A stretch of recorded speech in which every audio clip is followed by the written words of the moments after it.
Hi, this is Sandra. Welcome today to Overcoming the Flesh, presented to you by SourceOutreachMinistries.com. All right, let's get started. Covetous, a greedy desire to have more. It is not just money, it's cars, clothes, shoes, houses, animals. So everything could be a desire to have more, to be greedy, like some people buy see one pair of shoe and they want all the colors, so they buy all of them. Or people have multiple houses. Some people collect cars. They're just greedy. It's not necessary to have all this stuff. You could be helping the homeless, the poor people, the ministries all over the world. You could help your neighbors that might be less off than you.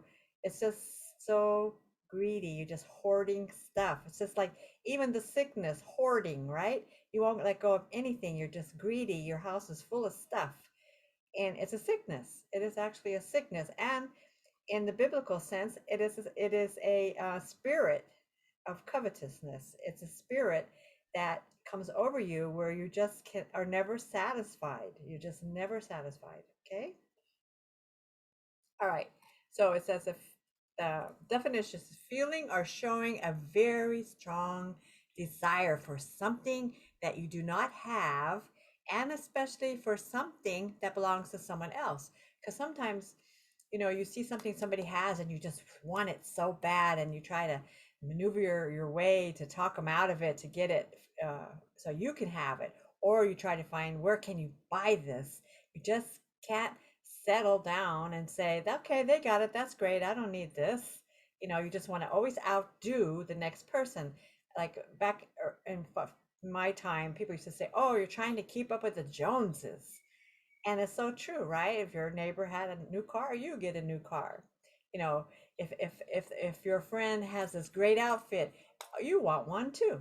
So it's just so bad how we think. And that gets us into trouble too, because when you're really greedy and you're covetous, you get in debt, you have a lot of problems, you have anxiety, you have stresses, you're never happy, you're never satisfied. So let's take a look a little further. Okay, what does covetousness mean in the Bible?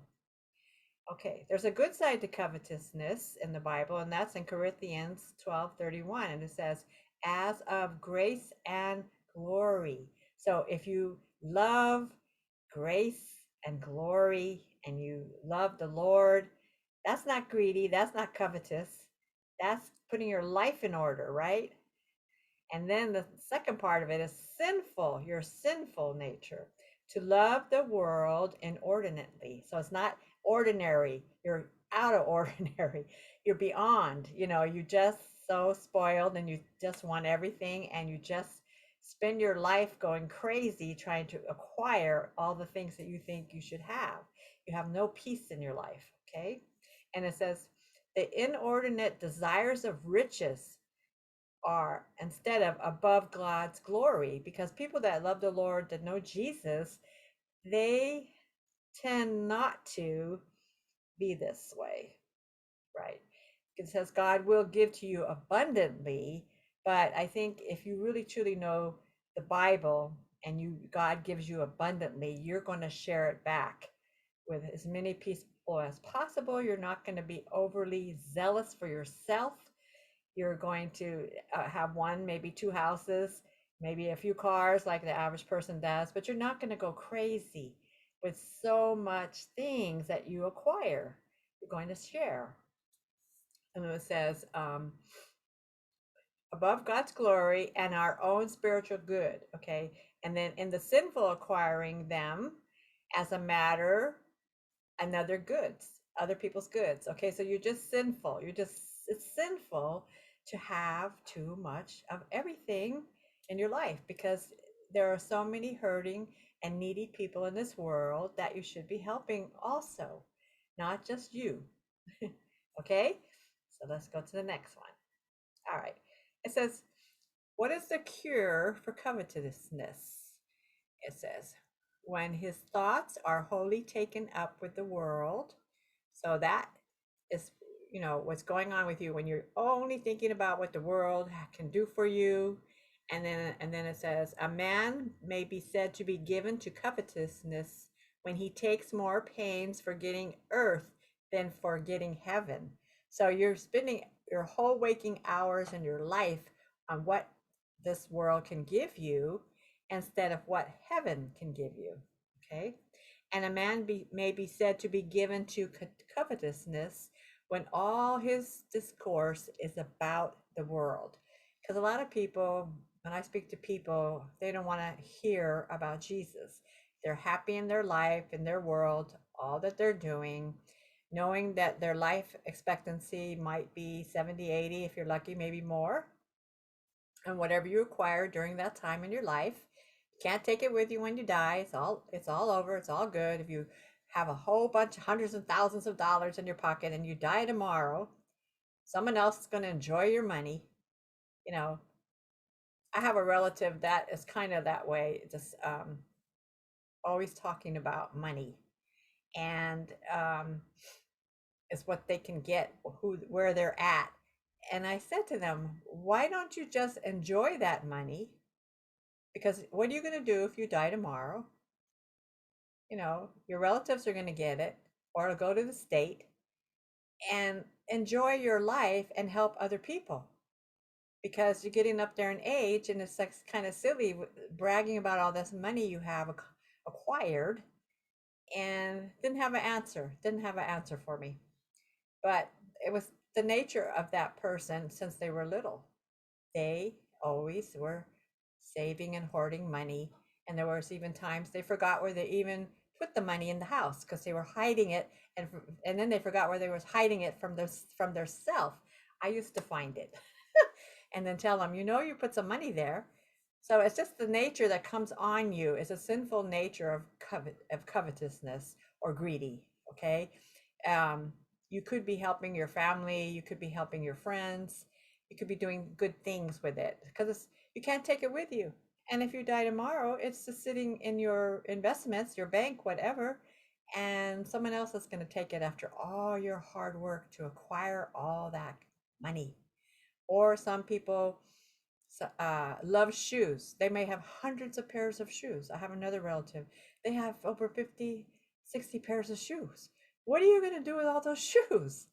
I mean, I'm a little bit bad on that. I may have 10 pairs of shoes, but 50 or more pairs of shoes is out totally crazy, insane. Okay. Um, you don't need all those shoes. So there's just things that we do as humans that sometimes is ridiculous. And all of a sudden, you go cleaning in your closet and you have all this stuff, even stuff with price tags still on it that you never wore. Years and years and years, you look in your closet and go, oh, I don't remember having that. So we have to try to live within reason. We have to try to not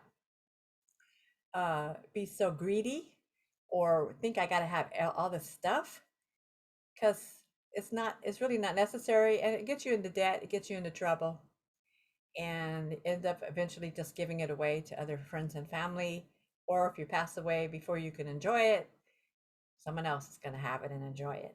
So we have to be really reasonable and considerate of how we live in this world. It says we're not of this world, but we conform to the world is bad. It gets us into trouble. It's just too much overwhelming things that we put upon ourselves. And so if we calm down and we find Jesus in our life, we simplify our life. It gets more simple, and we don't have to be trying to keep up with the Joneses or trying to acquire all this stuff, because it's ridiculous, and it's senseless, and it's costly, and you do have anxiety over that. You can always wanting to have something more than what you already have. So just want to put a little tidbits out there for you to think about. If you're in that kind of situation with your life, try to put it under control and try to live more simply and not to be so greedy. All right, let's go to the next one. All right, here's some scriptures for us to take a look at today. Colossians 3, verse 5. Mortify therefore your members which are upon the earth: fornication, uncleanness, inordinate affection, evil, concupiscence, and covetousness, which we're studying today, and also which is idolatry. So those are a lot of things that we're going to be going over with later in some more or classes coming up in the weeks. But today is on greediness or covetousness. And Ephesians 5:5. For this ye know, that no whoremonger, nor unclean person, nor covetous man, who is an idolater, hath any inheritance in the kingdom of Christ and of God. Because if you're doing this, you don't have Jesus in your life. All these things that are written here, you don't have Jesus in your life, and if you pretend you do, you will in the end pay some serious consequences. So once you get Jesus in your life, all these things disappear out of your life. It's no longer something you want to do or be part of anymore. You're going to become a good person with a good heart, and you're going to do your path that Jesus has given you. And you're going to have eternal life. You're going to live the 1,000-year millennium with Jesus. You're not going to go to hell. You're going to be in heaven. You're going to have a peaceful life, more than your peaceful life that you have here while you do have Jesus. Have you're going to have there be no more crying, no more suffering, no more pain. While we're still here on earth, we still have the physical body, so there will be some things that we still have to endure. But once this life is done and we are now in our spiritual life with Jesus Christ, we are not going to have any more of this kind of torment and mess that we're going through now. So think about that. Do you want to have 70, 80 years of this mess or eternity of peace? All right. Then we go to Hebrews 13:5. Let your conversation be without covetousness, okay? And be content with such things as ye have, for he has said, I will never leave thee nor forsake thee. And I think that's in some cases when people never have things when they're young, then they want everything when they're older. I kind of went through that for a while because I came up poor, didn't have a lot of opportunities to do things or have things.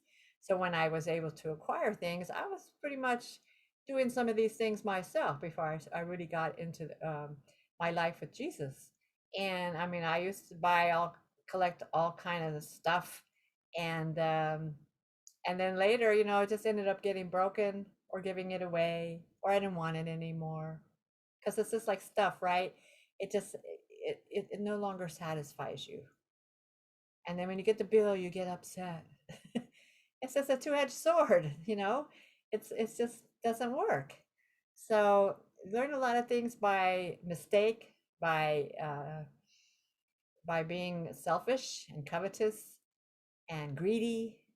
But later you go, wow, can I have a more simple life or peaceful life? Just have what I need, do what I need to do, help people when I can, and that's it. you know do the path that the Lord gave me. And then our last scripture for today is Luke 12:15. And he said unto them, that's Jesus talking, take heed and beware of covetousness, for a man's life consisted not in the abundance of this things which he possessed. So in essence, there's no value for you for all the stuff that you have in your life, right? It says, for a man's life consisted not in the abundance of the things that he possessed. It's what your works are, what your heart is, what you do. It's not about stuff. A lot of people think, oh, if I have stuff, I'm gonna be really special. People are gonna like me. No, it doesn't work that way. It's the heart. It's the heart, and it's how you treat people. It's what you do for people. It's not by just showing off what you got. It's emptiness, because I found that out when as I said, I did these things myself. And you go because you're depressed, and that's another problem, right? Depression. So you go, if you're mad or depressed or lonely, you go shopping and you start buying stuff, and then you come home. It's fun for a minute, and then you get the bill and you go, oh my God, why did I do this to myself? Why did I make this bill? This is going to make it more hard for me to make it in life. So it goes around in a circle. over and over, and you keep doing this over and over and over. I mean, there are people that are 50, $100,000 in debt from clothes, from shoes, from jewelry. Oh, it's just, and they don't have that kind of money to pay the bill. So they're so in debt that they might have to file bankruptcy every 10 years because they can't change this pattern. So I hope you really get something out of this today and maybe make some changes and make your life more peaceful. All right. So I just thank you so much for watching my series, The Overcoming of the Flesh. Covetousness was today what we were talking about. My website is sourceoutreachministries.com. If you want to give your life to Jesus, you could go onto our worship page and do the sinner's prayer. If you need a Bible, let me know. I'll get one to you. Just email me at sandroscalini92@gmail.com. I'll get you a Bible. And don't forget to subscribe to this channel, the Bible Talk Show, where this will be aired at. Thank you so much today, and come back next week for another lesson. Bye.